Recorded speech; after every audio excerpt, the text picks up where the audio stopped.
আসসালামু আলাইকুম। তোমরা আমার ছাদ বাগানের ভিডিও খুব পছন্দ করো দেখে আমি আমার বোনের ছাদ বাগানে গিয়েছিলাম ঘুরতে।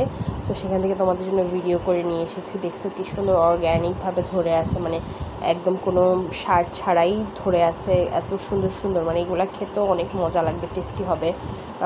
আর এগুলোর স্বাদই অন্যরকম। এখানে দেখো মেহেদি গাছ হয়ে আছে, প্রচুর পরিমাণে মেহেদি ধরেছিল। আমি ভেবেছিলাম আনবো, বাট আমার বাসায় আসতে আসতে এগুলো নষ্ট হয়ে যেত দেখে আর আনা হয় নাই। আর এখানে দেখো ড্রাগন ধরেছে, এত সুন্দর ড্রাগন ধরেছিল।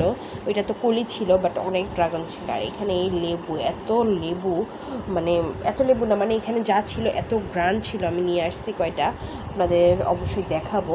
আর এই যে পাশে দেখেন খেজুর গাছ আছে, খেজুর গাছটা আমি আপনাদেরকে একটু পরে দেখাচ্ছি। আর এখানে খেজুর গাছে কবে যে রস পাবে আল্লাহ মাবুদি জানে। ঢাকা শহরে এইভাবে কি রস পাওয়া যায় কিনা আমি জানি না। এখানে দেখেন কাঁকড় দেখে তো আমি অবাক হয়ে গেছি যে এটা দেখে, মানে ঢাকা শহরে এভাবে কি কাঁকড় উঠানো যায়? কারণ কাঁকরোল তো একদম মূল উঠায় গাছটা লাগাইতে হয়, কাঁকরোল কোনো বিচি থেকে হয় না। এখানে দেখেন কি সুন্দর, মাশাল্লাহ, সবাই কিন্তু মাশাল্লাহ বলবেন। পেঁপে হয়ে আছে, এখানে আমড়া হয়ে আছে। আর আমড়াগুলো আমি এখন এসে এই সমস্ত আমরা সারা বছরই মনে হয় পাওয়া যায়, মানে ছাদ বাগানে এরকম কলপের গাছগুলোতে আমরা হয়। এখানে জালি কুমড়া ছিল, মানে মনে হয় যেন ওদের আর সারাদিনে যা প্রয়োজন তাই এখান থেকেই পাওয়া যায়।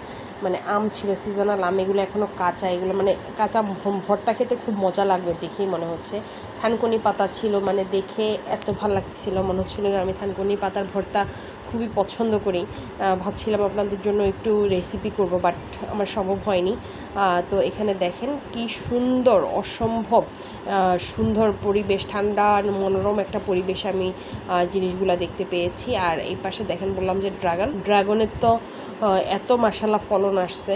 আর এই পাশে জালি কুমড়া, এটা দিয়ে একদম বিচি হয়ে গেছে, মানে অনেক বড় হয়ে গেছে। আর এই পাশে আমড়া গাছ, আরও একটা আমড়া গাছ যেটাতে কিনা অনেক অনেক আমড়া ধরছে।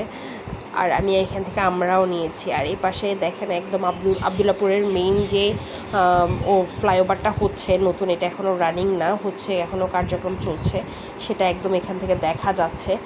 আর দেখেন এই যে আমগুলা, মানে এগুলার কথা না বললেই না। আমি চাচ্ছিলাম যে একটু আম ভর্তা করে খাবো, বাট হয়ে ওঠেনি। আবার আপনাদের জন্য ভিডিও করে আছি, এটাই সার্থকতা। আর এই যে আমরা নিয়েছি, আমরা এনে বাচ্চাদেরকে ভর্তা করে খাইয়েছি, খুব মজা ছিল।